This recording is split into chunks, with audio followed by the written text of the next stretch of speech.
14h-16h, Brigitte Lahaie, Sud Radio. Bonjour à tous, nous sommes ensemble durant ces 2 heures sur Sud Radio. Nous faisions une émission il y a 10 jours en évoquant la différence entre les hommes et les femmes sur le plan relationnel, puisque les femmes aiment tandis que les hommes désirent. Et puis mercredi dernier, nous avons vu aussi que les femmes aiment se sentir prises par des hommes virils. Et donc aujourd'hui, en compagnie de Guillaume de Brébisson, je vous propose qu'on voit en quoi le mouvement MeToo a fait évoluer la sexualité des hommes, mais aussi leur manière d'aimer, d'approcher les femmes. Je sais que bon nombre d'entre eux sont actuellement un peu perdus. Eh bien, je crois qu'il ne faut pas trop qu'ils s'inquiètent. Les femmes ont toujours envie de rencontrer des hommes virils.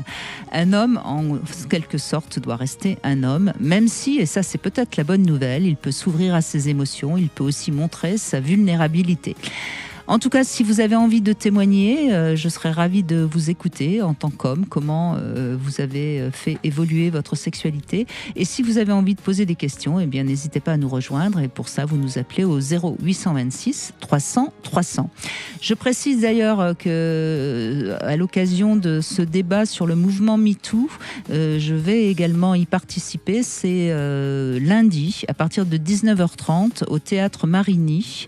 Donc, je serai là. Et le débat aura lieu entre Sabine Procoris et Emmanuel Dancourt, l'une qui trouve que le mouvement MeToo va trop loin et l'autre qui trouve qu'il ne va peut-être pas assez loin. Voilà, je crois que c'est un débat qui sera certainement tout à fait passionnant. Guillaume de Brébisson, bonjour. Bonjour Brigitte. Merci d'être avec nous. Vous êtes thérapeute, psychothérapeute, sexothérapeute, pardon. Vous avez écrit de nombreux ouvrages, dont un livre magnifique, Lettre à mon fils, aux éditions First, dans lequel justement vous évoquez ce que pourrait être la sexualité d'un homme du 21e siècle. Votre fils qui devient un homme, hein, bien sûr. Et c'est vous qui avez eu envie qu'on aborde ce sujet. Pourquoi ? Oui, parce que en fait, je suis un peu inquiet de l'actualité qui voit aujourd'hui beaucoup de scandales liés en particulier aux violences sexuelles. Alors ça, qui sont des scandales qui éclatent à juste titre, parce que bien entendu, il faut lutter contre ce fléau. Et il y a, il me semble, un discours qui tend à généraliser et à amener les hommes uniquement en position, à mettre les hommes uniquement en position de culpabilité. Or, le masculin, c'est plus que le masculin malade. Il existe un masculin toxique, c'est vrai, il faut lutter contre ça. C'est très important d'éduquer nos jeunes garçons, de leur montrer qu'il existe autre chose. Et que la plupart des hommes sont autre chose que ces connards qui se permettent de lever la main sur leur épouse ou de la violer ou etc. On est bien d'accord. On est bien d'accord. Je n'ai pas de chiffres exacts parce que c'est très compliqué de faire des chiffres. Mais pour moi, c'est maximum 20% des hommes qui sont des hommes toxiques. Mais oui, comme ils sont évidemment souvent, par exemple, un violeur, il viole pas une seule fois, il viole souvent malheureusement plusieurs fois, donc on a l'impression qu'il y en a beaucoup plus. Oui, et puis un agresseur, de nombreuses victimes. Donc, absolument. Donc bien entendu, absolument. On s'occupe des victimes, ce qui est absolument nécessaire. Moi, j'en reçois beaucoup dans mon cabinet. Je pense qu'il est aussi nécessaire de s'occuper des agresseurs et de considérer que ces agresseurs, pour la plupart, sont des personnes qui sont elles-mêmes malades. Donc il y a, je pense, un regard à changer et surtout une généralisation à ne pas faire. Et pour ça, il faut revenir à qu'est-ce que c'est que le masculin positif. Quelles sont les valeurs du masculin positif et en quoi chaque homme peut les incarner au jour le jour, au quotidien, sans grande difficulté. Je pense que c'est important de célébrer le bon. Voilà, pas alors justement, ce sont quoi les valeurs positives du masculin Je pense à des choses simples. Par exemple, le masculin, c'est celui qui s'érige, c'est celui qui va protéger, apporter de la sécurité. C'est aussi celui qui peut construire. Et donc il y a toute cette puissance masculine de l'archétype du masculin, l'archétype au sens de Jung. Hein. Et ce n'est pas ce qu'on voit dans ces affaires catastrophiques, c'est-à-dire la persécution, le désir de faire mal, de blesser, etc. Ça, c'est la partie toxique. C'est l'ombre, en fait. Oui, et moi je dis souvent d'ailleurs qu'un macho, donc un homme c'est un homme qui ne se sent pas suffisamment bien dans son estime de soi en tant qu'homme, et c'est pour ça qu'il a besoin de rabaisser la femme, de faire des plaisanteries féministes à la con. Je veux dire, quand on est bien à l'aise dans sa position d'homme, on n'a pas besoin de ça. On n'a aucun problème. Et de même que les femmes castratrices sont souvent des femmes qui ne sont pas bien dans leur position de femme non plus, et qu'elles ont donc besoin de rabaisser l'homme. On sait très bien que lorsqu'on est bien dans sa confiance et son estime de soi, dans le couple, on n'est pas dans la lutte de pouvoir permanente. C'est ça. C'est exactement ça. Alors je pense que chez les hommes, il y a aussi un héritage qui les amène à vouloir se couper de leurs émotions. Oui, et étant coupés de leurs émotions, lorsqu'elles les submergent, ils ne savent pas quoi en faire et ils les mettent en acte parce que le masculin agit. Et ça peut donner des catastrophes. Donc c'est vrai qu'il y a cet apprentissage de vivre l'émotion, de l'accepter tout en restant un homme. Et ça, ça s'apprend. Et c'est un peu le message que j'ai voulu faire passer dans mon livre de l'amour du couple et de la sexualité, Lettre à mon fils, où j'ai essayé de dessiner le portrait comme vous l'avez dit tout à l'heure, d'un homme du 21e siècle, quoi. Voilà, et ça c'est une bonne nouvelle pour les hommes, puisqu'aujourd'hui ils peuvent montrer leurs émotions, ils peuvent montrer leur vulnérabilité. Et d'ailleurs on voit de plus en plus d'hommes qui prennent un peu mieux soin d'eux. Par exemple, il y a une évolution dans le masculin. Quand je dis soin d'eux, aussi bien par rapport à la cosmétique que par rapport à quand ils sont malades. Avant, ils prenaient un cachet et puis ils continuaient. Aujourd'hui, ils sont capables d'écouter leur corps et de prendre soin d'eux. Et il y a de plus en plus de congés paternité qui sont posés aussi. Exactement, vis-à-vis des enfants aussi, ils ont beaucoup plus ils s'autorisent le droit de pouponner, si je puis dire, ce que ne s'autorisait pas leur grand-père, bien sûr. Oui, tout à fait. Donc cette évolution, moi encore une fois, je trouve que le mouvement MeToo est formidable. Il aura fait avancer vraiment beaucoup les choses, ça c'est sûr. Après, oui, moi je pense qu'il faut faire attention de ne pas faire la guerre des sexes, ce qui parfois a tendance à se faire. Je pense qu'il y a un vrai travail de réconciliation en fait à mener aujourd'hui entre les hommes et les femmes d'une manière générale, parce que à trop vouloir mener une guerre contre des idéaux toxiques, on finit par positionner les hommes contre les femmes, et là, il en va de la survie de l'espèce. C'est pas possible. Non, bien sûr. On trouve des solutions. On a besoin les uns des autres. Et puis moi, je voudrais juste rappeler quelque chose qui c'est un peu symbolique, mais c'est tellement juste. Depuis toujours, on dit que pour bien élever des enfants, il faut un père et une mère. Alors, ça ne veut pas dire qu'on ne peut pas élever seul des enfants, bien sûr. Mais la mère est maternante, donc apporte l'amour. Le père est sécurisant, donc apporte la sécurité. Et on sait que pour qu'un enfant s'élève bien, et je prends exprès le terme de s'élever, c'est-à-dire d'aller vers le haut, eh bien, il a besoin de beaucoup d'amour et beaucoup de sécurité. Et donc, c'est important de comprendre aussi que la belle masculinité, c'est l'homme sur lequel la femme peut se sentir en sécurité. Et on sait, moi je l'ai entendu d'ailleurs dans l'émission qu'on a fait mercredi, les femmes apprécient une épaule sur laquelle elles peuvent se reposer. Et donc ça, on ne demande pas aux hommes de devenir des femmes. On leur demande de continuer à être des hommes. C'est toute la question. Voilà. Comment faire pour que les hommes ne deviennent pas des femmes, restent des hommes, et en même temps soient, comme ils le doivent, respectueux des femmes, et qui ne leur prennent rien, c'est-à-dire se sentent eux-mêmes suffisamment en sécurité. Voilà, mais il faut rappeler de toute façon que depuis toujours, il y a énormément d'hommes qui ont pris soin de leurs femmes, de leurs enfants, et qui, d'ailleurs, on disait, l'homme, il allait travailler, il ramenait l'argent du foyer qu'il donnait à la femme qui gérait les cordes de la bourse, comme on dit. Donc tout ça, il y a eu des tas d'hommes formidables. Mais il y a eu évidemment une catégorie d'hommes toxiques et c'est contre cela qu'il faut lutter. Ce que je voudrais quand même dire, c'est que malheureusement, malgré MeToo, ces hommes toxiques restent toxiques et que ça Bien va sûr. pas, ça va, c'est pas eux qui sont tellement gênés par le mouvement MeToo, c'est les autres qui sont gênés par le mouvement MeToo. Oui, ce sont les autres.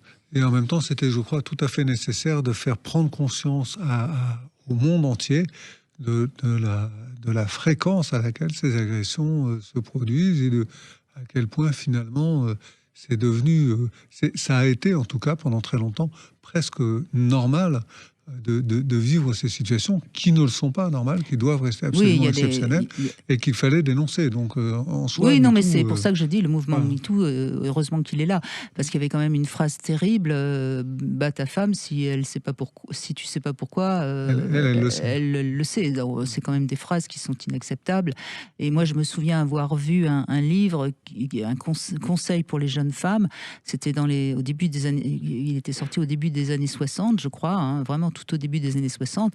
Et on disait à l'épouse, quand ton mari arrive, mets les pantoufles là, bien chaudes, tais-toi. Enfin, c'était quand même des injonctions qu'aucune femme Ah, ne le bon supporterait temps. aujourd'hui.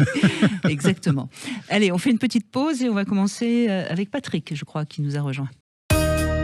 14h-16h, Brigitte Lahaie, Sud Radio. Guillaume de Brébisson est avec nous. Vous êtes sexothérapeute, auteur de nombreux ouvrages, notamment S'expanouir aux éditions First, un livre pour que le couple justement se trouve dans sa sexualité. On parle aujourd'hui de la sexualité des hommes, de leur relation aux femmes, et nous avons Patrick qui est avec nous. Merci de réagir, Patrick. Qu'est-ce que vous avez envie de dire ? Oui, bonjour Brigitte, bonjour Guillaume. Moi, si vous voulez, je trouve que dans cette situation, ça m'a amené à perdre l'audace, pour résumer, à perdre l'audace de l'approche vers la femme en général. D'accord. J'ai perdu cette flamme-là, en fait. Oui, c'est triste. Hein. Ça c'est triste quand on entend ça. Vous savez, moi, je pense à une auditrice il y a quelque temps qui m'avait dit à cause de MeToo, maintenant, il n'y a que les connards qui osent nous draguer. Oui. Oui, non, mais alors évidemment la phrase est drôle, mais elle est terrible, quoi, parce que finalement, alors est-ce que les femmes aujourd'hui, du coup, osent draguer ? Je suis pas sûre non plus, hein. Ben, pas moi en tout cas. Non, mais je pense que la dernière enquête sur la sexualité montre que les jeunes ont beaucoup moins de rapports sexuels aujourd'hui. Je pense que ça vient un peu de là, hein. Oui, et puis on se passe les Insta, on se passe plus les adresses, donc continuer à communiquer après via ça, moi ça m'excite pas spécialement, donc c'est aussi un autre débat, je dirais. Et vous-même, Patrick, vous vous sentez bridé dans votre capacité de séduction ? Oui, parce que je me mets à réfléchir dès que je croise une demoiselle que j'ai trouvée attirante, je me mets à réfléchir avant de dire que j'étais toujours aussi fanfaron, avant toujours avoir un mot qui plaisante. Plutôt gentillet ou sur le fait du moment dans une file d'attente, etc. Là, j'ai le moment d'attente avant de le dire, donc c'était spontané, donc je me rends compte que c'était pas trop judicieux ou que c'est se prendre un peu le pied dans le tapis, donc je le fais pas, ou je sors du coup une phrase plutôt très bateau et qui mène à rien, quoi, en fait. Mais vous êtes célibataire aujourd'hui ou vous êtes en couple ? Oui, je suis célibataire depuis le Covid, ouais. Et, par contre, j'aime bien voyager. C'est vrai que par contre, quand j'utilise cette même audace que je trouve plutôt à remettre en place à l'étranger, ça fonctionne. Alors, je ne sais pas si c'est culturellement que ça change. J'ai entendu dire qu'il y avait beaucoup d'hommes français, donc, qui aujourd'hui avaient tendance à épouser des femmes de pays où justement il n'y a pas eu cette mouvance forte de féministes anti-hommes. Si vous voulez, je peux vous donner mon dernier exemple. Là, je reviens de l'Espagne il n'y a pas si longtemps que ça. Est-ce que dans la rue, si je vous croise demain et que je vous dis bonjour, comment vous vous appelez, et que en réponse, vous me demandiez tiens, comment tu t'appelles, et que si je te réponds je m'appelle Patrick, bon message, en France, je ne le fais pas. Par contre, en Espagne, mon nom, c'est Patrick Bonito Massaré. Ça rigole, on boit un café et hop, ça passe la soirée. D'accord. Donc en fait, ce que vous regrettez, c'est la fluidité des échanges entre hommes et femmes, la simplicité, c'est ça ? C'est ce côté-là. Alors une fois de plus, est-ce que je suis plus à l'aise parce que dire tes kiro peut dire plutôt que de dire ton amour, moi j'ai plus facile. Alors est-ce que c'est cette notion de la langue étrangère qui ouvre la facilité du dialogue et qui décomplexe, qui désinhibe ma personnalité. Je sais pas si c'est ça, ou si c'est la culture, ou si le fait que... Cela dit, en Espagne, il semblerait qu'ils aient beaucoup avancé sur la question notamment des violences conjugales, mais il paraît que les chiffres n'ont pas tellement baissé non plus. En Espagne, il y a une politique de tolérance zéro autour des violences conjugales, au point que aujourd'hui, si une femme veut se débarrasser de son mari, elle dit qu'il lui fait du mal, et il est immédiatement éloigné de la maison, il un bracelet électronique, etc. Donc c'est une politique extrêmement volontariste. Mais qui J'ai cru paraît-il comprendre qu'elle portait un peu ses fruits quand même. Je sais pas, on m'a dit ça ce week-end, justement, quelqu'un qui m'a dit ça. Alors je sais pas, encore une fois, j'ai pas regardé les chiffres, donc restons prudents.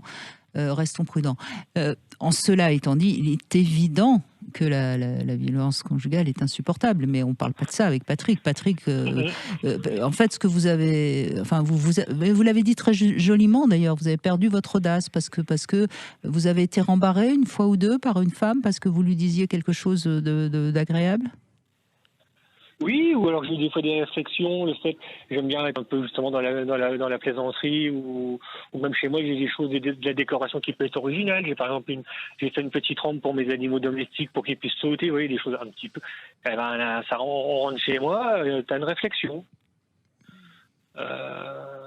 Oui, je comprends pas pourquoi tu me fais une réflexion en fait critique, rabaissante. Mais ça va plus loin. Vous trouvez que les femmes sont un peu, comment dirais-je, un petit peu agressives et tentent de vous dévaloriser pour un rien, c'est ça? Ou qui assume pas. La dernière personne avec qui j'ai un petit peu flirté comme ça, c'était on était sur le jour de mon anniversaire. On vient plaisanter sur le sujet. Elle me demande mon âge. Je lui réponds, ça ne se fait pas de demander l'âge d'un jeune homme. Je suis en âge de rencontrer l'amour. Elle plaît. Écoute, ok. Vas-y, hop, on vient chez moi, on est rentré chez moi, j'ai commencé à la prendre dans les bras, lui faire un petit bisou dans le cou. Elle a rigolé, elle faisait des sauts de cabri sur place. Un peu, j'en suis resté là, j'ai senti du coup sur un espèce de rejet, j'ai compris comme ça. Vous voulez dire qu'elle faisait des sauts de cabri, mais du genre, oui. Qu'est-ce qui t'arrive? Pourquoi tu essayes de m'embrasser, c'est ça? Ah oui, avec les bras ballants, les sauts de cabri, elle rigolait nerveusement. Donc pour moi, c'était juste un reflet de nervosité et d'incommodité, quoi. Je n'oserais pas dire qu'elle était dans une crise d'hystérie, hein. Je n'oserais pas le dire. Peut-être a-t-elle trouvé que vous alliez un peu vite en besogne? Je suis hyper délicat, hein. Attention, alors là, sur le sujet et l'approche, moi, ça peut m'arriver de justement juste faire un petit bisou dans le cou, qu'on en reste là et qu'on discute, de ne pas faire l'amour. Moi, c'est pas un problème. Alors là, non, mais ce qui est intéressant, c'est que vous n'avez pas osé lui demander pourquoi elle faisait ces sauts de cabri, parce que si ça se trouve, c'était peut-être de l'excitation, c'était peut-être plutôt un bon signe, mais vous avez pris peur et vous avez préféré en rester là. Disons qu'après, tu veux voir quelque chose, ou elle était un peu pas bégayée, mais hésitante, puis je vais y aller, c'est gentil de ta part. Et puis quelques jours après, j'ai eu un message sur un sujet qu'on a en commun, professionnel, on va dire, où elle me posait une question, plus ou moins bateau, je sais pas trop. J'ai l'impression que dans ce que vous rapportez, il y a aussi la sensation de recevoir des signaux contradictoires, quoi. Elle est d'accord pour venir dans votre appartement, mais pas dans vos bras, ce genre de choses, non? Puis c'est pas la seule. Ce week-end, j'ai proposé un resto de demoiselle que je connais un petit peu et que je connaissais de l'époque de l'école. Donc il y a, je pense, un confort de savoir où elle met les pieds et qu'il n'y a pas de notion de risque, etc. J'ai une réponse qui en a pas eu, quoi. C'est oui, mais le dimanche matin je marche, après je vais voir mes parents, après je te redirai la semaine prochaine comment tu vas. Ça c'est la réponse d'une femme qui a pas envie d'autre chose et qui vous le dit de manière très très gentille. Mais qui me dit quand même en même temps dans le même message qu'elle pense souvent à moi pour plein de sujets différents. D'accord, oui. Oui, d'accord. Oui. Donc c'est non, mais je pense que c'est une jeune femme qui veut une amitié, mais pas quelque chose d'amoureux. Oui, là, voilà. Je pense que pour moi, c'est assez facile à décoder, ça. Oui. D'accord. C'est une femme qui veut bien, qui vous aime bien sur le plan amical, mais qui ne veut pas, qui vous fait comprendre qu'elle ne veut pas aller plus loin et qui vous le dit d'une manière très très élégante. Et qui veut pas vous. Il y a ça qu'il faut traduire aussi, alors. Voilà. C'est-à-dire que si elle vous parlait de manière plus ferme et plus franche, en s'exprimant avec un non clair et ferme, ça condamnerait la relation. Elle est d'accord pour être en relation avec vous, mais pas de façon amoureuse. Ni sexuelle. Donc à vous de savoir si vous êtes intéressé par avoir une relation amicale avec cette jeune femme ou pas. Peut-être pas, Donc, peut-être que c'est pas ce que vous désirez. Dans ces cas-là, le mieux c'est de prendre du champ. Oui. C'est ce qu'on appelle la friend zone chez les jeunes. Hein, et c'est là peut-être aussi, et ça c'est très bien d'ailleurs, hein, les femmes avant n'osaient peut-être pas. Elles se sentaient obligées, entre guillemets, parfois de passer à la casserole pour garder un lien avec des hommes. Alors qu'aujourd'hui, l'amitié entre hommes et femmes, les femmes l'assument ouvertement. Mais je pense que l'amitié entre hommes et femmes a toujours été possible, mais qu'effectivement, il y a très souvent cette ambiguïté qui est portée soit par l'un, soit par l'autre. Pas toujours par l'homme, de savoir si on peut passer à un autre mode relationnel ou pas. Alors, ce qui est important quand même, grâce au témoignage de Patrick, on va le signaler de manière très claire, c'est que pour beaucoup d'hommes, une femme est de toute façon sexuellement attirante, et beaucoup d'hommes, quand ils rencontrent une femme, au départ, ont quand même plutôt tendance à avoir en vue éventuellement avoir une relation sexuelle. Hein. Oui. C'est quand même quelque chose que... et peut-être que ça, aujourd'hui, les femmes le comprennent mieux, et donc sont peut-être plus vite un petit peu cassantes, parce que elles n'ont pas ce désir-là. Ça crée aussi... Je pense que les codes sont quand même vraiment en train de changer, et tout le monde doit s'adapter à ces nouveaux codes. Oui, je suis d'accord. Et je trouve que ça, justement, c'est un des bienfaits de MeToo. Bien sûr. D'apprendre aux hommes que les femmes sont des hommes comme les autres, c'est-à-dire qu'elles apprécient non, également... justement, elles ne sont pas des hommes comme les autres. Elles ne sont pas disponibles sexuellement comme vous. Ah oui, alors bon, d'accord. Bon, je le voyais autrement, mais... L'idée, c'est de dire qu'on peut effectivement être en relation avec une femme sans forcément coucher avec elle, et que c'est aussi très agréable. C'est-à-dire que la tournure d'esprit féminine nous apporte des choses à nous, nous apprend des choses, à condition qu'on la laisse s'exprimer et qu'on ne la catégorise pas systématiquement. Et ce qu'on peut dire à Patrick, c'est que de temps en temps, moi ça m'est arrivé, et je pense que c'est arrivé à d'autres femmes, on accepte une relation plutôt amicale avec un homme, et puis au bout d'un certain temps, finalement, on le dit, il est quand même bien gentil, et on n'accepte plus. Hein. Ça, c'est toujours possible, bien sûr. Mais a priori, comme ça, on n'est pas aussi immédiatement sexuellement attiré et actif que les hommes. C'est quand même une vraie différence. En tout cas, merci Patrick, votre témoignage est tout à fait intéressant, et puis continuez quand même à avoir un petit peu d'audace, mais j'ai l'impression que vous n'avez pas tout perdu. On fait une petite pause, on se retrouve avec le Love Conseil, les vraies nuisances dans le couple. Brigitte Lahaie, Sud Radio, le Love Conseil. Guillaume de Brébisson, mon Love Conseil, les vraies nuisances dans le couple. En fait, il y a plusieurs grands types de nuisances dans une relation. Et alors, j'en ai compté 4 importantes. Et vous allez pouvoir me donner votre avis, évidemment. Alors, la première, c'est ce processus de destruction qui va faire qu'on va tenter plus ou moins consciemment de dénigrer, d'humilier son partenaire ou sa partenaire par des propos un peu dévalorisants ou des critiques répétées. Et ça, c'est une véritable nuisance. Et ça, c'est parfois à cause justement d'une mauvaise estime de son identité sexuelle.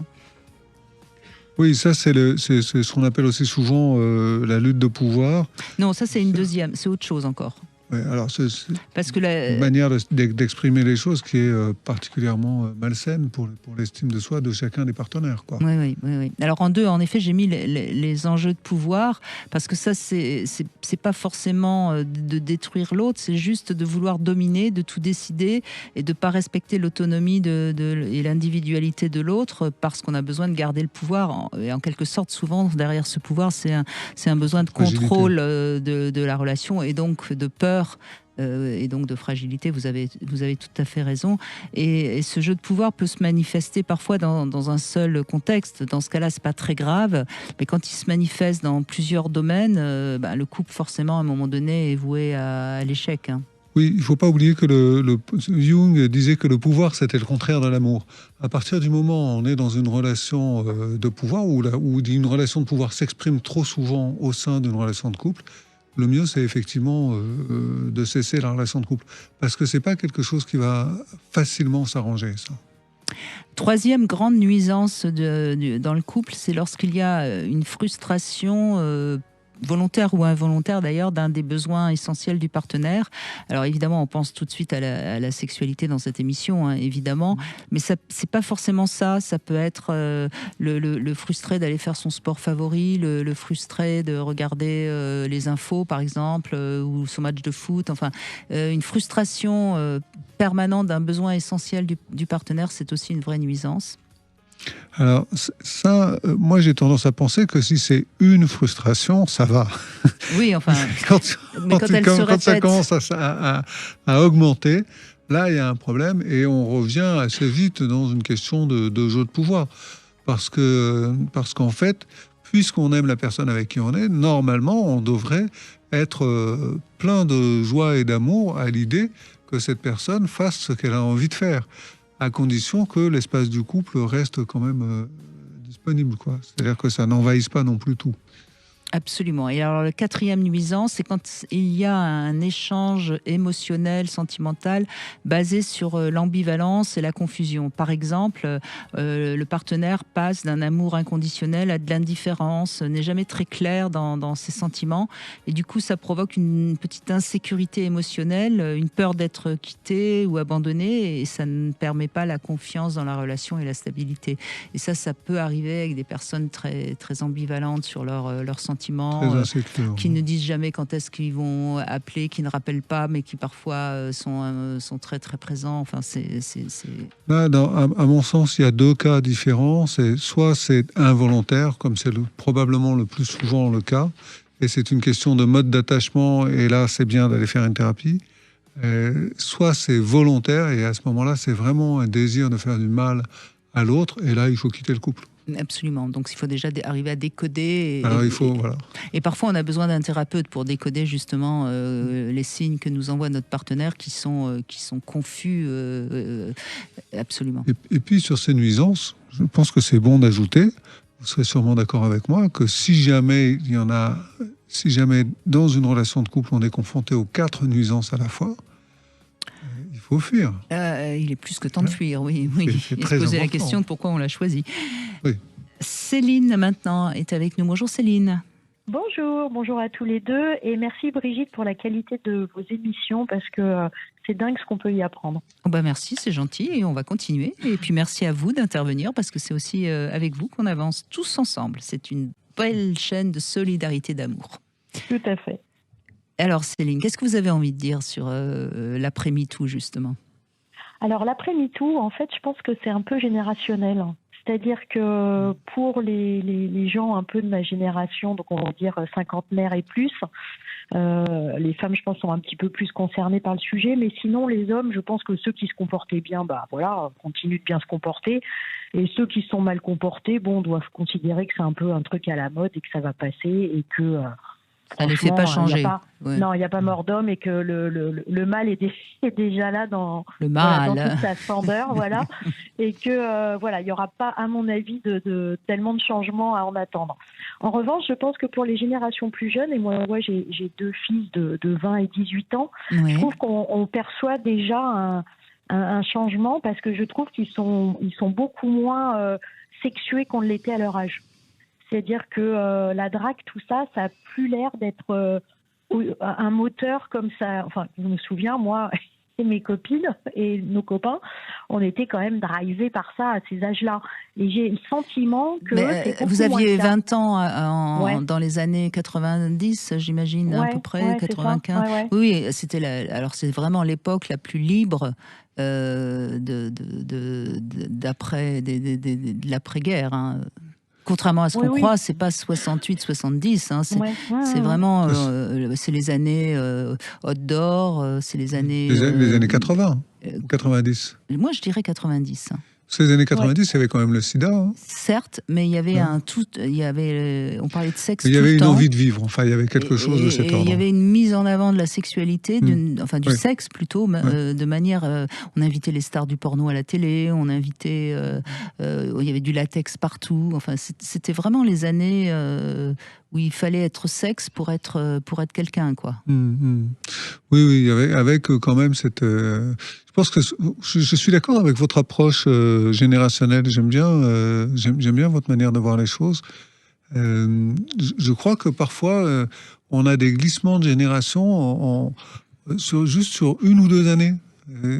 Finalement, il peut y avoir une différence entre des gens de 18 ans et des gens de 22 ans sur la manière d'aborder la sexualité, l'amour, le couple, etc. Et il me semble qu'aujourd'hui, les jeunes générations, alors dans mon esprit, ça veut dire moins de 30 ans à peu près, oui.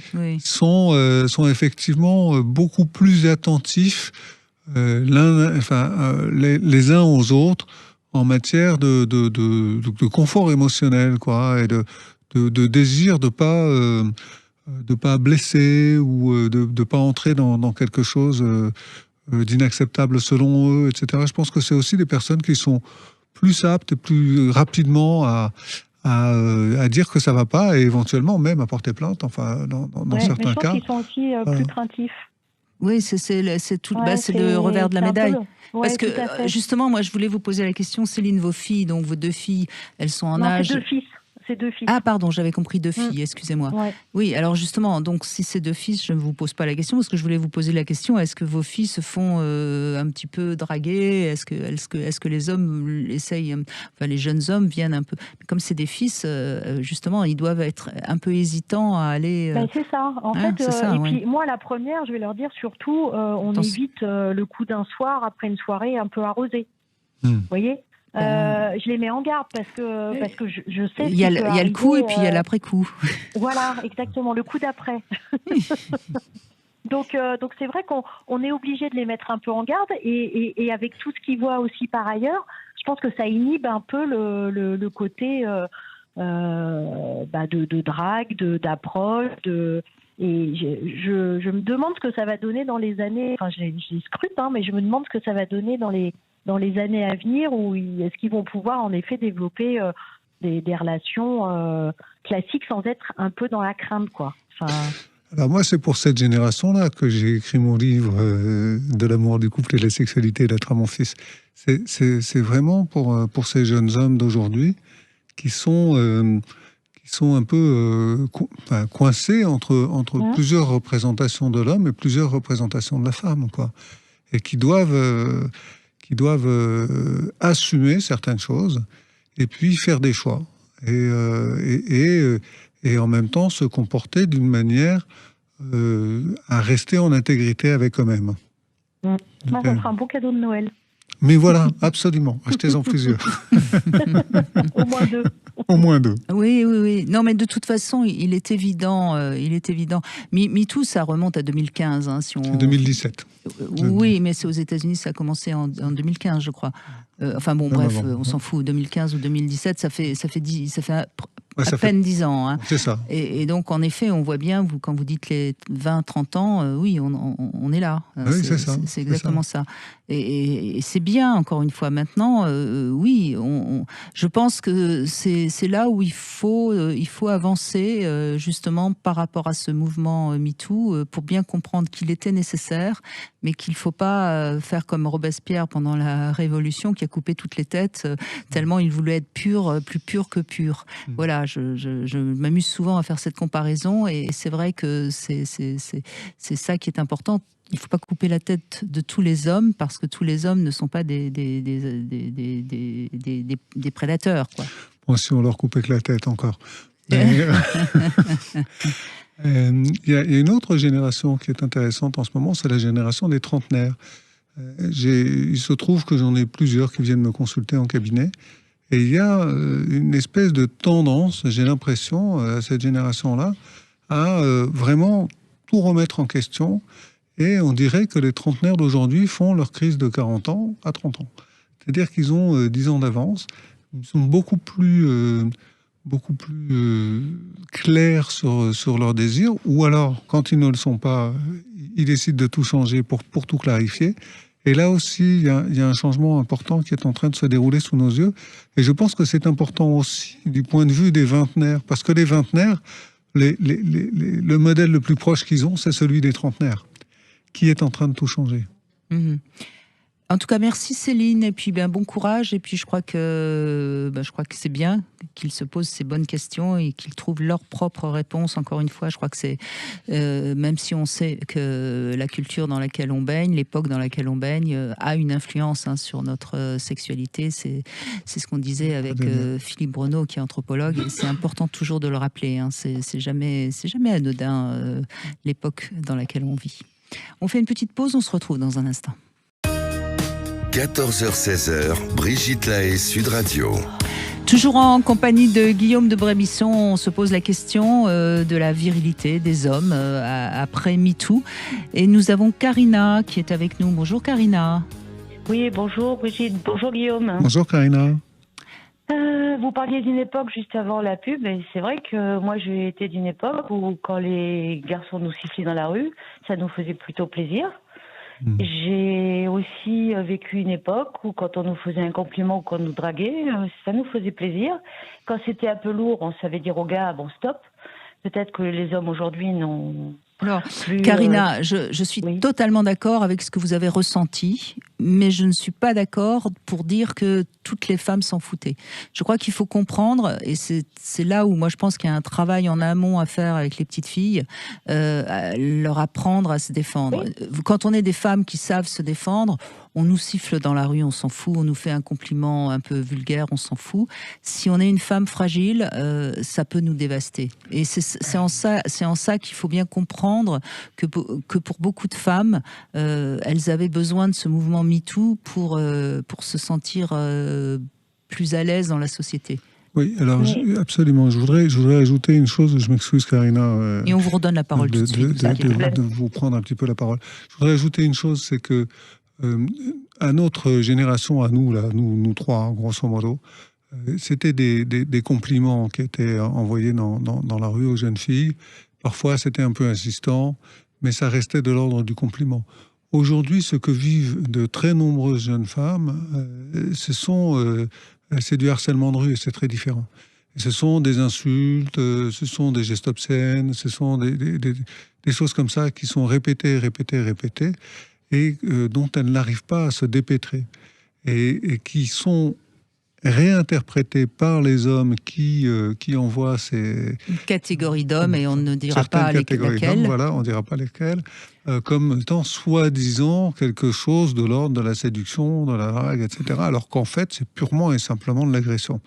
Donc, il y a ça aussi qui est important de prendre en compte dans l'expérience des jeunes femmes d'aujourd'hui, quoi.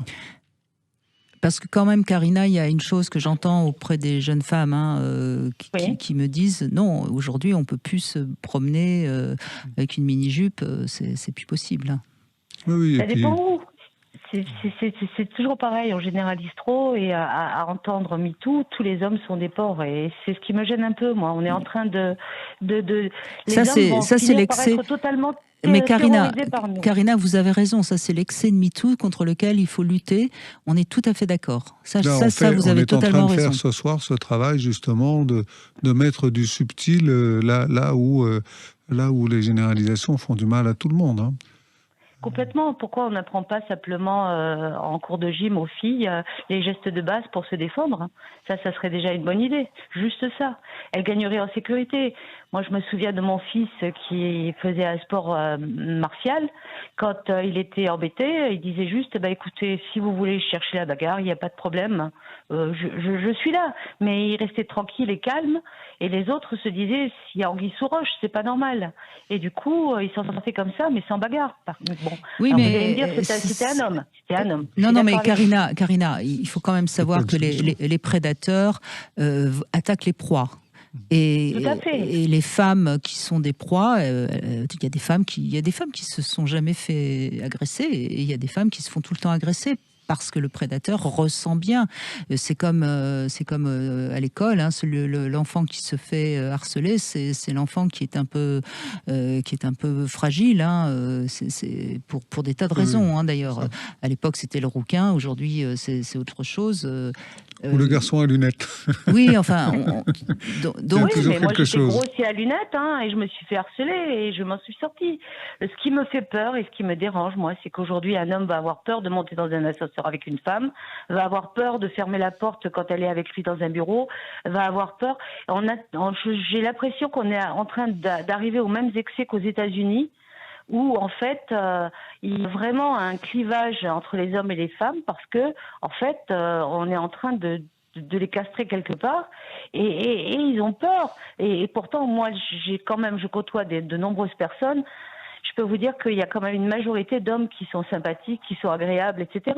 Alors oui, vous parlez de ces gens-là dans les grandes villes, certainement. Moi, je suis peut-être une privilégiée parce que j'habite en province et qu'on n'a pas ce genre de problème, si vous voulez, beaucoup moins.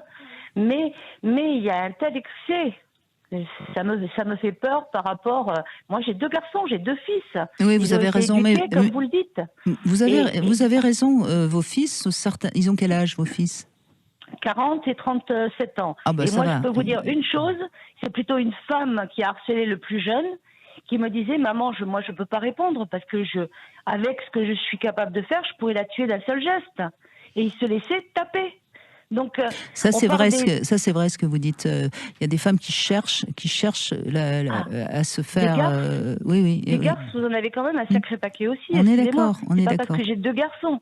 Mais il faut relativiser. Et je trouve que aussi les médias en font des tonnes. Et des tonnes et des tonnes. Et aujourd'hui, on est en train de faire un vrai clivage entre les hommes et les femmes. Et moi, ça m'inquiète énormément. À mon âge, évidemment, vous me direz, peut-être que je vois les choses différemment. Si j'avais des filles, peut-être que je verrais les choses différemment.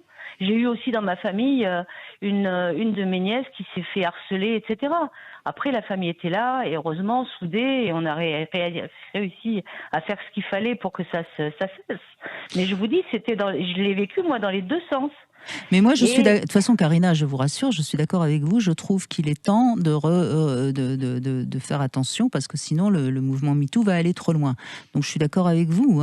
J'ai pas de problème avec ce que vous dites. Je dis juste qu'il faut aussi comprendre que vous avez, visiblement, Karina, su vous construire et ne pas être détruite par les quelques incidents à cause de 2-3 connards que vous avez croisés. Il y a des femmes que ça a beaucoup abîmé. Voilà, c'est juste la nuance que je fais. Oui, il faut se souvenir aussi que avant l'ère MeToo, des scandales comme le comportement d'Harvey Weinstein, par exemple, ou comme ce qu'on reproche aujourd'hui à PPDA en France, ne sortaient pas, n'étaient pas dit. Aujourd'hui, c'est sur la table grâce à ce mouvement. Et c'est une bonne chose, parce que ces prédateurs-là doivent être sanctionnés. Et en même temps, moi, quand je vous entends, je suis tout à fait rassuré. Je trouve ça formidable d'entendre une femme qui alerte contre les dangers de la généralisation de ce qu'on peut tirer des témoignages de MeToo. Et c'est vrai, vous avez raison, que c'est dangereux. Il faut à la fois éliminer les prédateurs et en même temps œuvrer à la réconciliation entre les hommes et les femmes. Voilà. Tout à fait, exactement. Œuvrer à la réconciliation entre les hommes et les femmes, parce que sinon, je pense qu'on va vraiment vers la catastrophe. Mais vous savez, Karina, moi je me suis beaucoup penchée sur le terme du consentement, que je n'ai jamais trouvé juste. Et récemment, j'ai eu comme ça une sorte de flash, et je vais vous en faire profiter. Je me suis dit, mais consentir au plaisir, c'est un terme totalement abruti. Je veux dire... Vous voyez ce que je veux dire? C'est-à-dire que on a mis un terme sur sur un mot qui est le mot du plaisir. Enfin, je veux dire, la séduction, c'est agréable d'être séduite, c'est agréable de séduire, c'est agréable de flirter, c'est agréable éventuellement de s'embrasser. Et c'est, j'espère, agréable de faire l'amour. Et on met dessus un terme qui est un terme administratif et contractuel. Donc déjà, pour moi, il y a quelque chose qui ne va pas. Et vous savez sans doute, Karina, si vous m'écoutez de temps en temps, l'importance que je mets sur les mots. Bien sûr. Vous voyez? Et donc, on a tout faux. Ce terme de consentement qui est utilisé à tort et à travers par les jeunes et par les médias, etc., montre bien qu'on n'a rien compris de ce que c'est que le rapport entre les hommes et les femmes, quoi. Je suis content de vous entendre dire ça. Je suis content de vous entendre dire ça parce que on ne remet jamais en question la notion de consentement et effectivement, elle me semble éminemment contestable. Et en même temps, il faut bien nommer et il faut bien aussi, toujours pareil, lutter contre tout ce qui s'apparente à un défaut de consentement, malgré tout. Mais il faut juste apprendre à être plus clair avec ses propres désirs. Et quand on a accepté quelque chose dont on n'avait pas vraiment envie, il faut aussi accepter sa part de responsabilité. Je suis désolée de le dire, mais moi je ne supporte pas une femme qui a accepté de faire l'amour avec un homme et qui, parce que le lendemain n'a pas obtenu ce qu'elle espérait obtenir, porte plainte. Je ne sais pas si vous êtes d'accord avec moi, Karina, mais... Ah, mais totalement. Et moi, je peux vous dire autre chose. J'habite dans le sud-ouest.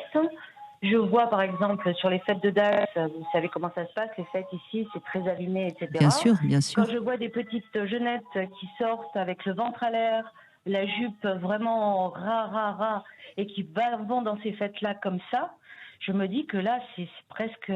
Voilà, D'accord, on a le droit de s'habiller comme on veut, mais est-ce que vous allez vous habiller mais il faut l'assumer. Mais on a le droit. Voilà, ce que vous dites. Exactement. C'est juste ça que je veux dire. C'est-à-dire que on est en train maintenant d'aider les femmes à se poser en victimes, et voilà. Alors qu'avant elles étaient, on les obligeait à être soumises. Et ce qui veut dire qu'elles ne sont toujours pas libres, parce que être libre, c'est assumer ce qu'on fait. Voilà. Tout à fait, non, mais je suis à 250% d'accord avec vous. Eh ben merci Karina, on sera au moins 2. Je crois qu'on est 3, hein, Guillaume. Oui, là aussi je voudrais mettre un bémol, parce que ça me semble très important aussi que les hommes comprennent non, c'est pas du politiquement correct.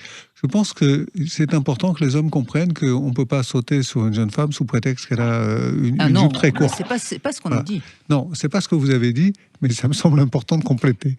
Voilà. Oui, bien sûr. Voilà. Non, ce mais que je veux après, juste oui, dire, il faut assumer. C'est ça, je suis d'accord. Moi, quand je mets un décolleté et que l'homme arrête de me regarder dans les yeux et regarde ma poitrine, j'assume. Vous ne vous étonnez pas. Je ne m'étonne pas. D'accord. Voilà. Ça c'est. Voilà, je suis d'accord avec ça. C'est juste ça. Merci beaucoup, Karina, de cet échange. Tant pis si je me vois, j'ai encore droit à quelques réflexions sur mes réseaux sociaux, mais bon, pour l'instant, je dis ce que je pense et je crois que je suis pas la seule, puisque Karina au moins est d'accord avec moi. Voilà, alors, une petite devinette avant de donner la parole aux infos et de reprendre après les infos. La cuisine, c'est comme l'amour. Pourquoi ? Eh bien, réfléchissez, Guillaume, et vous me donnerez la réponse après les infos. 14h-16h, Brigitte Lahaie, Sud Radio. Guillaume de Brébisson est avec nous pour avancer sur la sexualité des hommes après MeToo. Je crois qu'on a dit déjà beaucoup de choses intéressantes depuis 14h. On va continuer bien sûr avec vous sur Sud Radio. N'hésitez pas à nous rejoindre. Vous pouvez nous appeler au 0826 300 300. Et puis je voulais rappeler également qu'il y aura un débat. Le mouvement MeToo va-t-il trop loin ? Ce sera lundi à 19h30 au Théâtre Marigny. Il y a encore des places si vous avez envie de vous y inscrire. J'y serai justement je serai en présence pour ce débat qui aura lieu entre Sabine Procoris qui trouve que ça va trop loin et Emmanuelle Dancourt qui elle considère que non. Voilà, et il n'y aura pas qui a raison, qui a tort à la fin, mais je pense qu'il se dira des choses très très intéressantes et c'est important qu'on en parle. Guillaume de Brébisson, une petite devinette, la cuisine c'est comme l'amour. Alors, beaucoup d'ingrédients et un bon résultat une fois passé au four, non ? Je ne sais pas.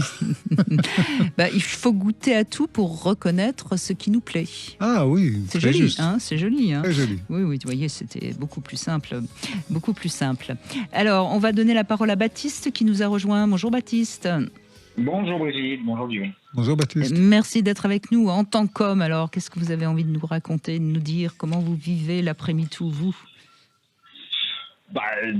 Comme l'avant MeToo en fait, puisque j'ai reçu une éducation sur la façon de se comporter avec les gens en général, pas forcément avec les femmes en particulier. Du reste, je pense qu'on gagnerait beaucoup si on admettait qu'on se comporte correctement avec tout le monde. Voilà, donc ça n'a rien changé. Quant à votre question de savoir ce que MeToo a changé et est-ce que MeToo va trop loin, moi je considère que tant qu'il y aura autant d'affaires de viol non traitées, autant d'agressions sexuelles et sexistes non adressés, tant qu'il y aura autant de trucs qu'on accepte. Oui, mais alors là, Baptiste, j'entends. Attendez, Baptiste, on est tous d'accord qu'on aimerait qu'il n'y ait plus de ce genre de drame. Mais le problème, moi, je suis amie avec un ex-commissaire qui travaille sur les hommes qui sont des hommes violents et qui font des stages. Hein. Le problème, c'est que la majorité, sur 10 qui vont faire le stage, il y en a 7 au moins qui considèrent normal et qui sont complètement indécrottables. Donc, vous voyez, c'est pas le mouvement MeToo qui les a fait réfléchir. C'est un problème d'éducation à la base. C'est un problème aussi de beaucoup de femmes, malheureusement, qui, par des enfances maltraitées, subissent de la violence conjugale et malheureusement ne partent pas à temps. Vous voyez, je pense qu'il faut bien comprendre, comme je le dis souvent, moi, hein, c'est vraiment à la base qu'il faut prendre les choses. Et je trouve que la dernière, j'ai entendu la ministre de l'Éducation nationale l'autre jour aborder les questions d'éducation à la sexualité. J'ai trouvé que c'était pas mal hein, de démarrer très tôt pour déjà expliquer aux très jeunes enfants ce que c'est. C'est certain. Il faut commencer à la maternelle. Par le respect du corps, le respect de son corps, etc. Mais j'aime bien ce que vous dites, Baptiste, sur le fait que il ne s'agit pas de respecter les femmes ou pas les femmes, il s'agit de respecter tout le monde, y compris les femmes. Je suis tout à fait d'accord avec cette idée-là. Et moi, j'entendais pas bien votre stat, Brigitte, parce qu'on a été coupé 2 secondes, mais en gros, c'était quoi? C'était votre ami commissaire, il dit qu'il y a 7 hommes sur 10 qui recommencent, en gros, c'était ça votre qui en tout cas se remettent pas en question. Vous vous rendez compte?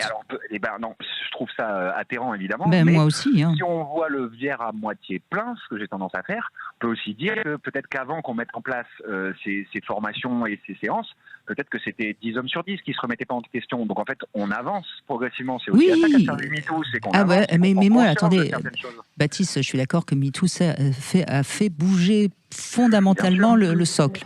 On est d'accord. Ne serait-ce que l'écoute, parce qu'en vrai, à la base de tout, il y a qu'est-ce qu'on fait de la parole des victimes. En fait, c'est juste ça. Et commencer par écouter la parole des victimes, c'est déjà un premier très très très grand pas. 3% des affaires de viol qui vont au bout et qui sont traitées, mais c'est indécent. J'écoutais votre talk précédent et j'étais pas d'accord évidemment avec vous. J'aurais mis le même bémol que Guillaume, j'en aurais même mis 2.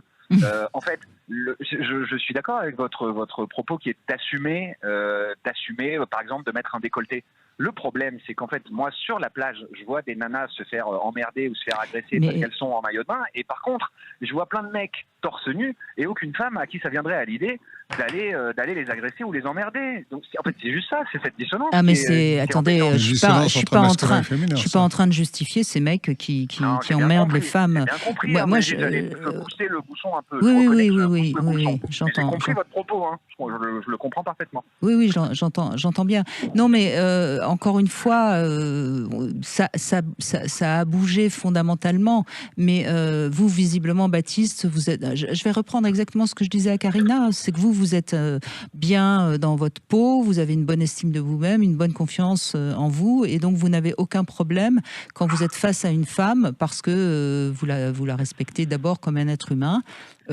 Parce que vous n'avez pas de problème avec votre identité masculine. Il y a un côté pratique aussi, hein, Brigitte, c'est que quand on respecte les gens, généralement les gens nous respectent. Oui, bien sûr, c'est sûr. De respecter les gens. Mais en vrai, c'est aussi très orienté de ma part et c'est très calculé de ma part. Mais on est beaucoup plus désirable en étant gentil, agréable et bienveillant. Hein. Mais ce que je veux dire, et c'est en ça que je pense qu'il est important de comprendre que le mouvement MeToo était nécessaire, mais qu'il ne faut pas qu'il aille trop loin, parce que pour certaines femmes, ça les fait rester dans des positions de victimes et du coup elles n'arrivent pas à assumer leurs propres désirs, et ça fait que les hommes un peu mal dans leur peau d'homme n'osent plus et se branchent sur Internet à regarder de la pornographie du matin au soir. Ouais, mais là je suis pas sûr qu'on puisse dire que MeToo du coup fait peur en fait, moi j'ai coutume de dire, je reconnais que c'est un peu exagéré, mais je pense que MeToo fait peur aux hommes qui ont des trucs à se reprocher, en fait, tout simplement. Enfin, moi, MeToo m'a jamais fait peur parce que... J'entends bien, mais vous êtes à l'aise. Normalement, voilà.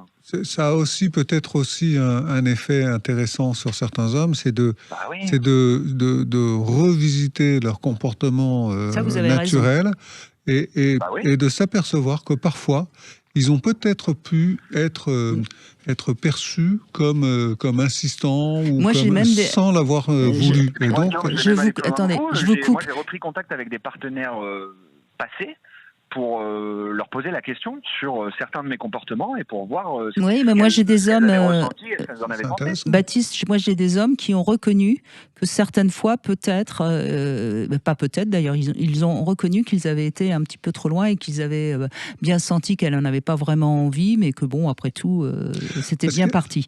Il y a quand même un truc dans la drague masculine classique. Je ne parle pas pour vous, Baptiste, hein, je parle pour d'autres hommes qui, j'espère, nous écoutent.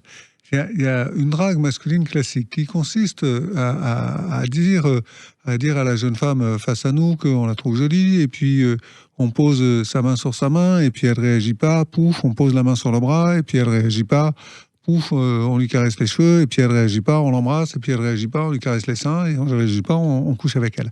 Et ça, ce système-là, en fait, c'est un système qui, chez de nombreuses femmes, provoque une sidération totale. Elles ne savent absolument pas comment se comporter face à ça. C'est ce qu'on appelle l'effet étoile de mer. Hein. Oui, alors, et du coup, elles se laissent faire, mais elles n'ont aucune envie de tout ça.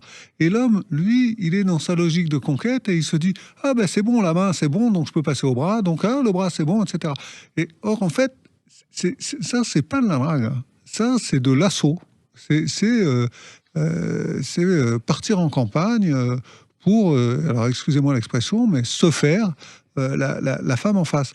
Et ça, c'est pas un comportement qui devrait être encouragé. Et je trouve que dans les affaires MeToo et Balance ton port, quand on lit les témoignages, on voit bien que c'est souvent ça qui est en fait incriminé.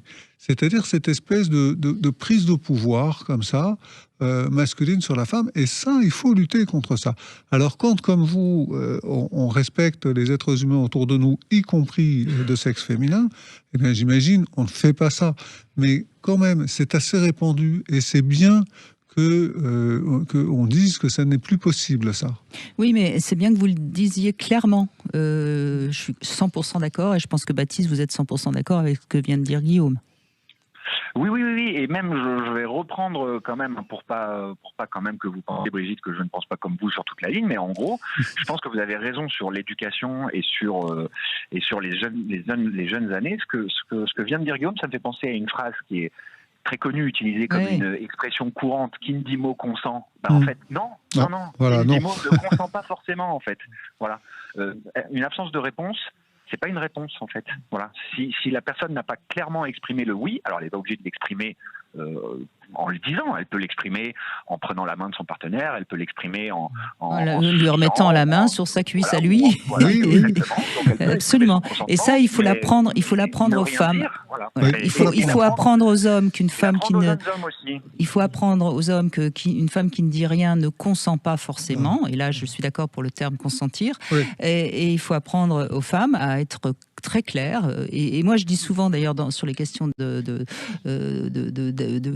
qui tripotent un petit peu dans le couloir sous prétexte que, etc. Je dis toujours, c'est au premier geste qu'il faut le remettre à sa place. Il faut le faire tout de suite. Parce que Brigitte, on doit aussi tenir compte de ce que disait Guillaume, et qui est très juste, et j'insiste là-dessus, c'est que moi, ça m'est arrivé d'être dans une situation où j'ai été complètement tétanisé, où donc quelqu'un a posé la main sur moi, j'étais pas consentant, je ne le souhaitais pas, et je n'ai rien dit, je suis resté là complètement amorphe. Passif, voilà. Oui. Voilà. Et j'ai compris ce jour-là ce que c'était que la sidération. Tétanisé et d'être complètement sidéré. Donc en fait, apprendre aux femmes à réagir, bah oui, moi, autour de moi, j'ai des femmes qui ont du caractère, qui sont fortes, et qui, si on leur met une main aux fesses, vont répondre par une tarte dans la tronche.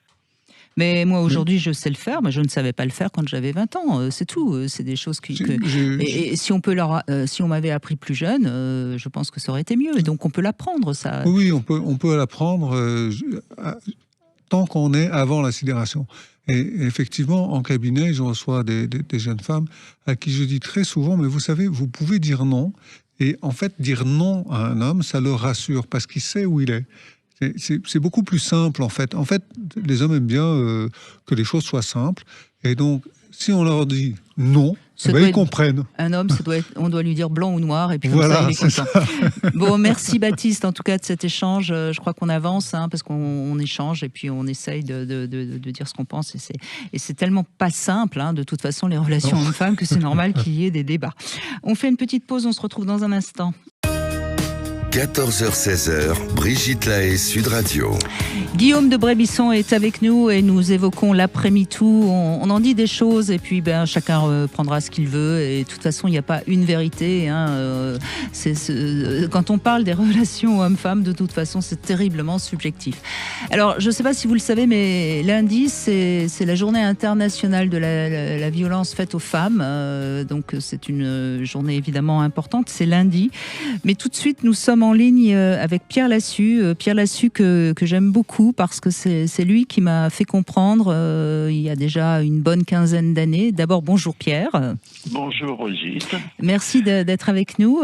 Alors, je disais donc que c'est grâce à vous, il y a une quinzaine d'années, que j'ai compris que la société de demain, c'était les enfants d'aujourd'hui, grâce notamment à votre livre magnifique, L'enfance du crime, c'est bien ça, je ne me trompe pas. Oui, c'est un livre. Vieux livre.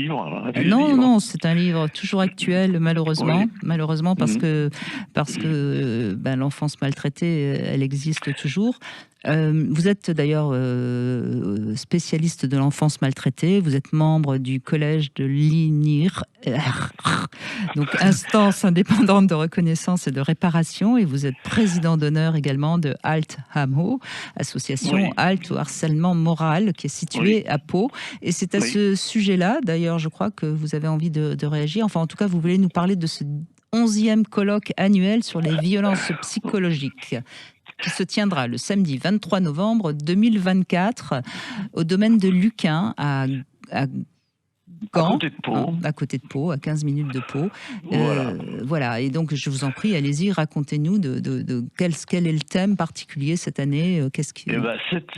C'est une association que j'ai rencontrée il y a un peu plus de 10 ans et qui fait un travail formidable parce que c'est une petite association plutôt locale, mais qui a su développer et faire venir des personnalités tout à fait inattendues. Je vais vous donner un simple exemple.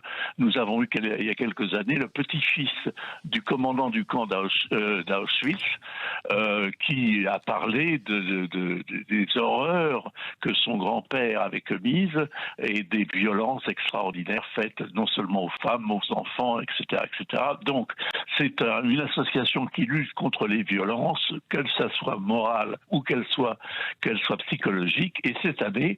Et physique, j'imagine. Pardon ? Et physique. Et physique, absolument. Oui, non, parce que vous avez dit morale et psychologique. C'est pour ça que je me suis permise de vous reprendre. Merci. Au contraire. Oui, d'ailleurs, cette année, il y a une témoin qui a été victime de violences physiques qui s'appelle Laura Rapp, qui a été un peu médiatisée parce qu'elle a écrit un livre où elle raconte comment son compagnon a failli la tuer sous les yeux de sa fille en l'étranglant. Donc il y a absolument toute forme de violence. Et cette année, on essaie de sortir d'une problématique de victimisation pour une problématique de qu'est-ce qu'on peut faire après, quelle perspective d'espoir. Et le thème de ce colloque, c'est de la honte à l'estime de soi. C'est-à-dire comment, pour se reconstruire, on doit retrouver l'estime de soi alors que les mauvais traitements physiques et psychologiques, en effet, font de nous des individus honteux d'eux-mêmes, puisqu'il y a un phénomène bien connu qui s'appelle l'inversion de la culpabilité. C'est-à-dire que la victime se sent coupable et elle se dit mais pourquoi c'est arrivé à moi ? C'est sûrement moi qui ai dû attirer ces horreurs sur moi-même et j'ai honte de ce qui s'est passé. Et pendant des années, des personnes vont vivre cette honte qui les paralyse et qui les empêche de sortir du traumatisme. Voilà. Donc on a des témoignages tout à fait intéressants cette année de psychiatres comme monsieur Jean Jean-Marie Robin, de cette femme Laura Rapp qui a été une victime, de Radoslav Gruev qui est un Bulgare qui traitait du système concentrationnaire sous un autre régime autrefois, et là on retrouve ce que je disais tout à l'heure par rapport à Auschwitz, et du docteur Bernard Rouchous qui est un des initiateurs de la Gestalt thérapie, c'est-à-dire des thérapies brèves, des thérapies cognitives qui permettent avec beaucoup d'efficacité en général des personnes qui ont été victimes de se débarrasser de cette honte d'eux-mêmes qui n'a absolument pas lieu d'être, puisque la honte, elle doit être du côté des agresseurs, de ceux qui vous ont humilié et vous ont convaincu que vous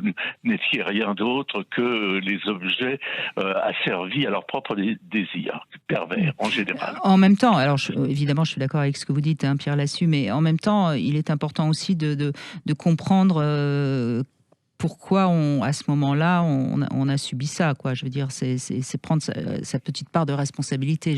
Encore une fois, je suis pas en train de dire sa part de culpabilité, hein, je fais attention. C'est-à-dire, il faut évidemment faire ça. Ce sont des problématiques strictement personnelles. Tout dépend de la personnalité en question, de leur âge, etc., etc.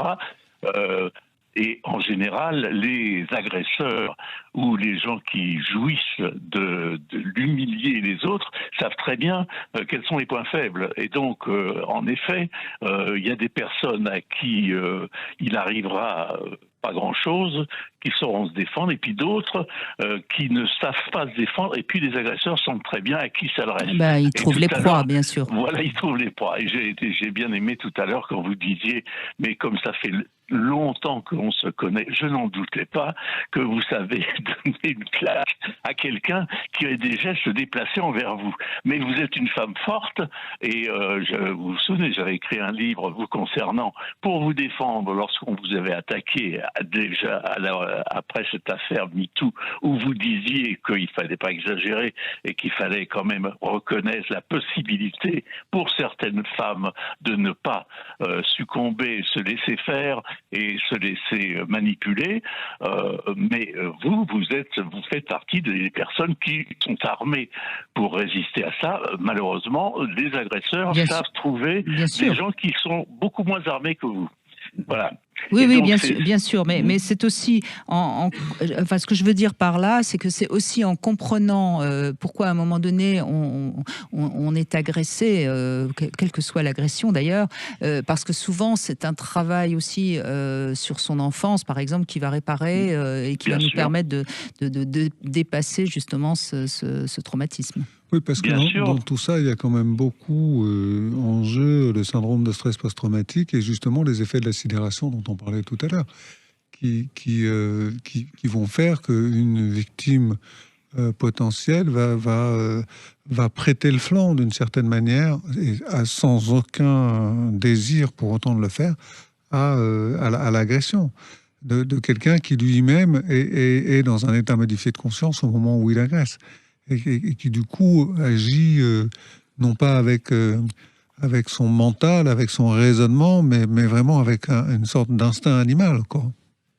Oui, mais vous avez raison de parler du stress post-traumatique parce que c'est certaines personnes qui ont vécu dans leur enfance des événements traumatiques sont victimes de ce syndrome post-traumatique sans le savoir, mais présentent des comportements, une faiblesse et justement, par exemple, des sentiments de honte et de culpabilité. D'où l'idée de ce colloque, de la honte à l'estime de soi. Il est essentiel de restructurer une personnalité pour retrouver une estime de soi et se dire mais je ne suis pas si mauvais que ça, je ne suis pas si nul que ça, et même si j'ai été victime d'un certain nombre de choses qui ont mis en cause mon fonctionnement mentale, je suis capable de réformer ce fonctionnement, de lui redonner la vigueur, de l'énergie et du narcissisme pour me reconstituer en tant que personne tout à fait respectable et qui doit être respectée.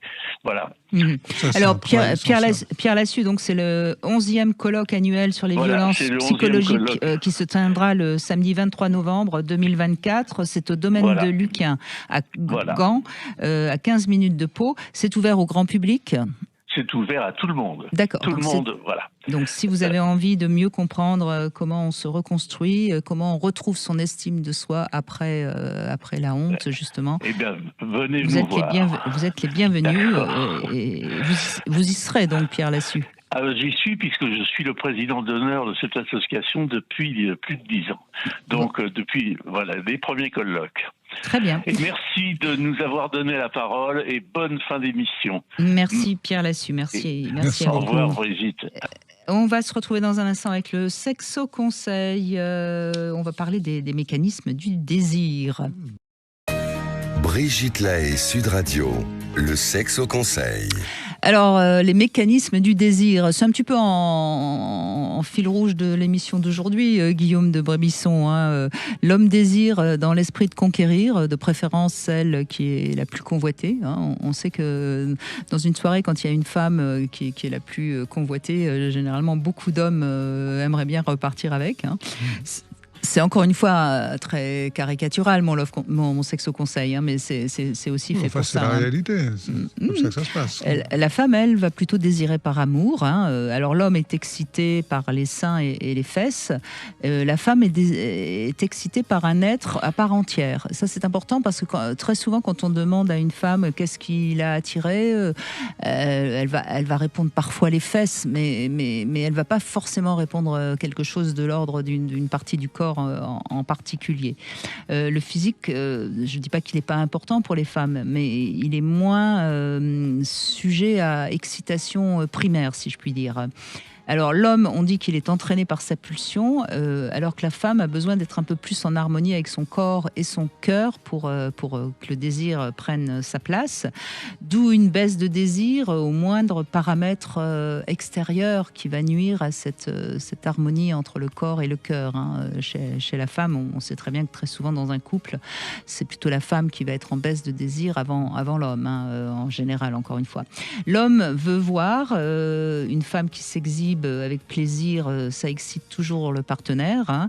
La femme, elle aime plutôt entendre, et on sait que les mots d'amour sont des caresses pour elle, donc c'est important, les mots M-O-T, bien sûr. Le désir masculin est assez égal au fil du temps, celui de la femme est souvent aussi variable en fonction de son cycle.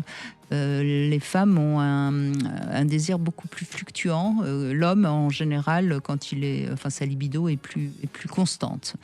Voilà. Est-ce que vous voulez ajouter d'autres choses ? Je trouve que ça signifie juste que les hommes sont prévisibles, ce que toutes les femmes qui écoutent cette émission seront d'accord pour dire. et ça signifie aussi que la relation est très importante. Voilà. Si un homme veut s'assurer du désir de sa femme, il doit s'occuper de sa relation et la considérer comme lui aussi comme un être à part entière et pas seulement une collection de morceaux de soie. Voilà, et c'est vrai que, encore une fois, il y a des hommes qui sont en panne de désir, il y a des femmes qui ont un désir beaucoup plus fort. Mais ce que je viens de dire, c'est encore une fois un peu c'est la règle générale. La règle générale, ouais. voilà. Et donc c'est important de comprendre qu'on fonctionne différemment pour justement pouvoir s'adapter l'un à l'autre plus facilement et pouvoir communiquer sans penser que l'autre réagit mal. Non, l'autre réagit comme il peut et c'est aux deux de comprendre les différences. Alors, on va parler d'une sexualité différente avec Axelle de Sade qui est avec nous. Bonjour Axelle de Sade. Bonjour. Vous êtes dominatrice professionnelle et vous êtes l'autrice de ce livre Kink. Alors je crois, Guillaume de Brémisson, vous saviez ce que ça veut dire Kink ? Oui, c'est-à-dire que je connais Kink et Kinky. Oui, alors je connais. Pour moi, c'est synonyme de BDSM. Mais vous qui en savez beaucoup plus, vous allez sans doute me dire que c'est pas tout à fait le cas. Oui, effectivement, kink, c'est un mot qui va beaucoup plus loin que le BDSM pour parler plutôt de toutes les excentricités, les curiosités érotiques, sexuelles et génitales qu'on peut avoir et qui en général sortent de la sexualité simplement pénétrative. Alors, on peut dire qu'il y a autant de kink qu'il existe de personnes sur Terre.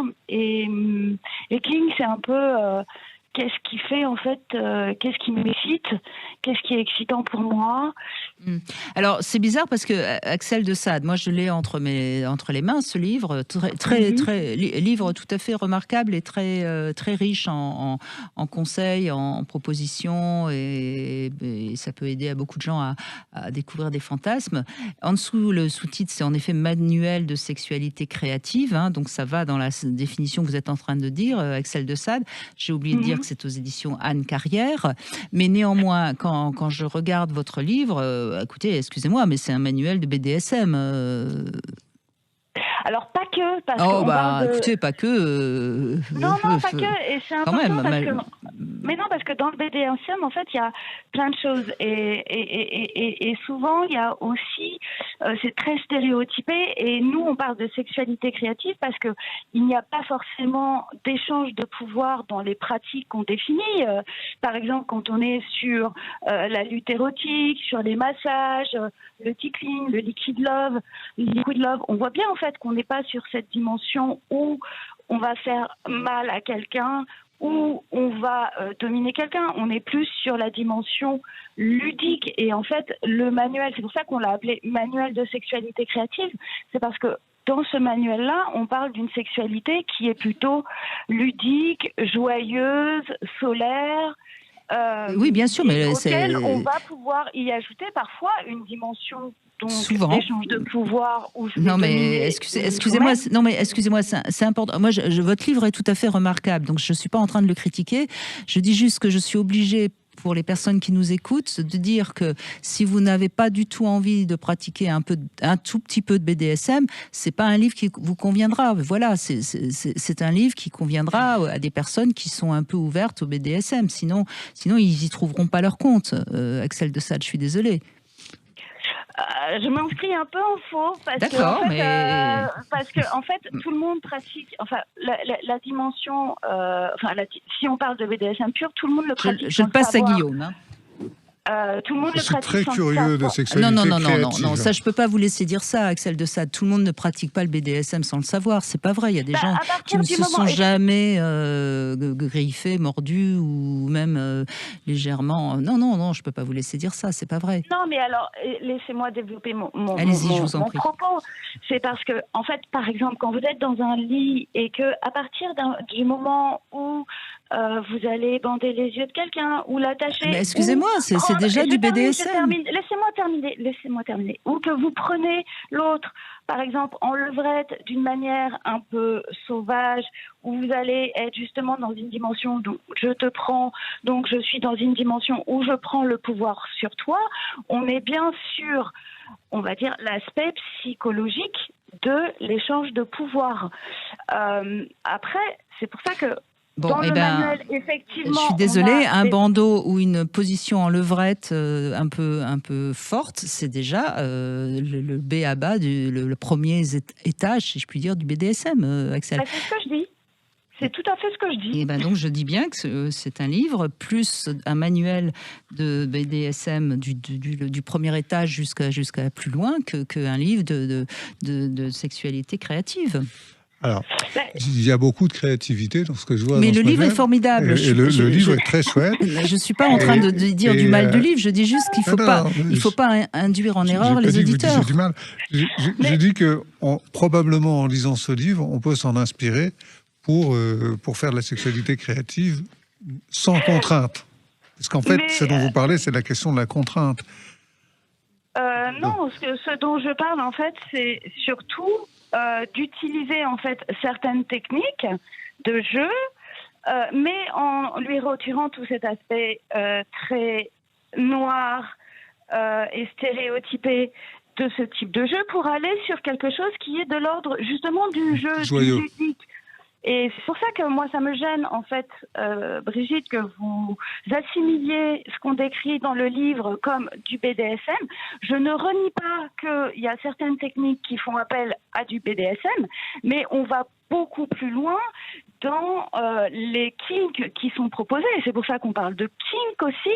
C'est parce qu'on est sur 83 propositions de jeux, dont certaines, oui, où on va parler de scénario, où on va parler d'échange de pouvoir, mais vraiment pas que. Et c'est une boîte à outils, en fait, pour commencer à sortir, on va dire, d'une sexualité qui peut paraître ennuyeuse parce que très scénarisée, très stéréotypée, très schématisée, pour aller vers quelque chose qui va sortir un petit peu de l'ordinaire. Alors d'abord doucement, parce que ce qui est important, c'est de le faire lentement et pas de changer de... Non, mais là-dessus, vous avez raison. Vous guidez de manière très chouette les gens qui veulent, par exemple, susciter des émotions différentes, comme l'illusion, la frustration. Vous donnez... Non, mais moi, encore une fois, je trouve que le livre est vraiment très très bien fait et plein de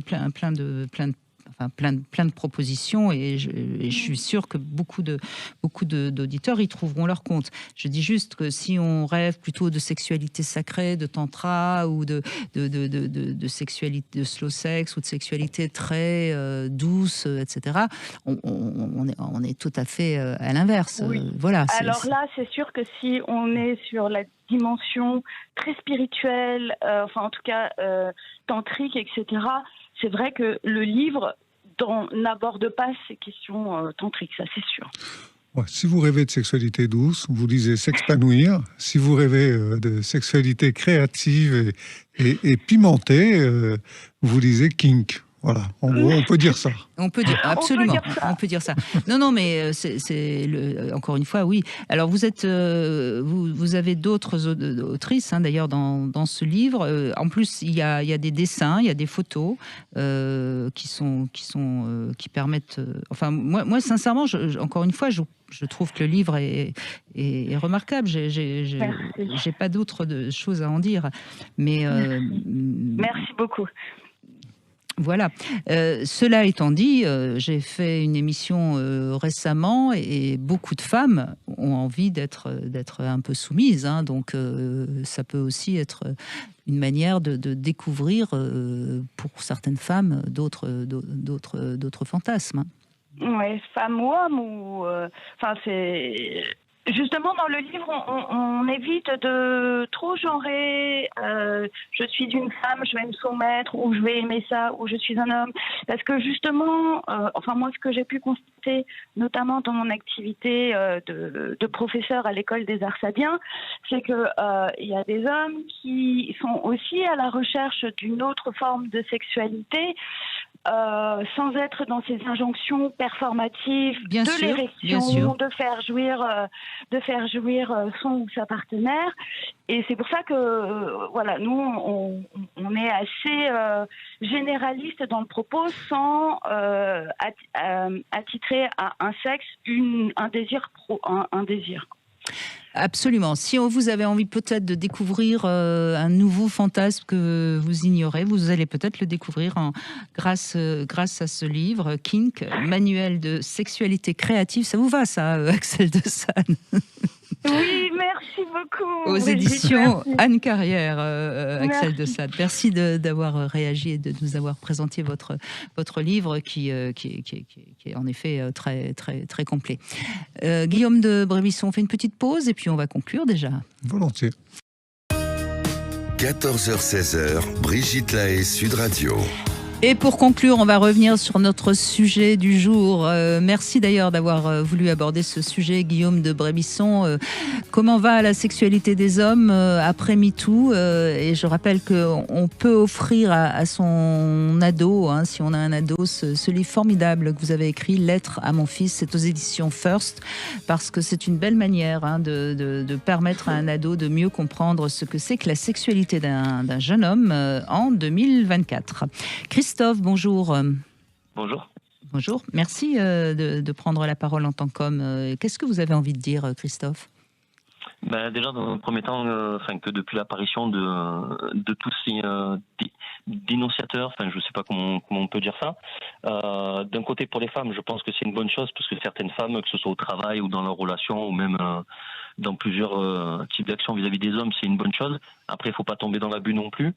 Maintenant, au niveau des hommes, c'est sûr que ça a beaucoup changé, parce qu'on n'ose plus aborder la femme comme avant, quoi. On a peur de passer soit pour un pervers, soit pour quelqu'un qui, dès qu'on voit une femme avec un décolleté ou avec une mini-jupe, dès qu'on la regarde, on a l'impression qu'on n'a plus le droit de la regarder. En gros, c'est un peu bizarre. En fait, d'un côté, on a les dérives des réseaux sociaux, où on peut, on va dire, excusez-moi l'expression, je sais que je vais agir, mais commander une femme ou un homme comme... Oui, vas-y. Comme au McDo. Et de l'autre côté, on a le site MeToo où dès qu'on fait quelque chose, qui plaît pas forcément, on est dénoncé comme si on était un criminel, en fait. Oui. C'est un petit peu le problème de notre société à tout niveau, d'ailleurs. Il y a plus de juste milieu. En fait. Oui. Voilà, exactement. Oui.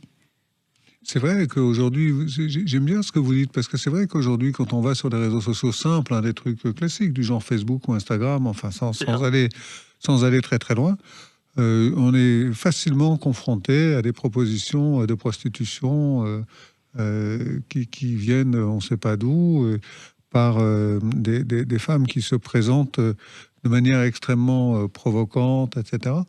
Et c'est comme si ça, c'était autorisé.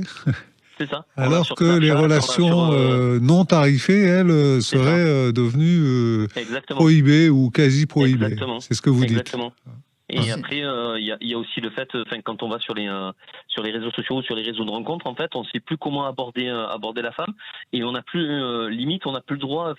Certaines le comprennent, mais d'autres, quand on commence à plaisanter sur la sexualité, parce que des fois, selon le métier qu'on fait ou selon la personnalité qu'on a, on aime bien plaisanter là-dessus parce que ça permet de briser la glace.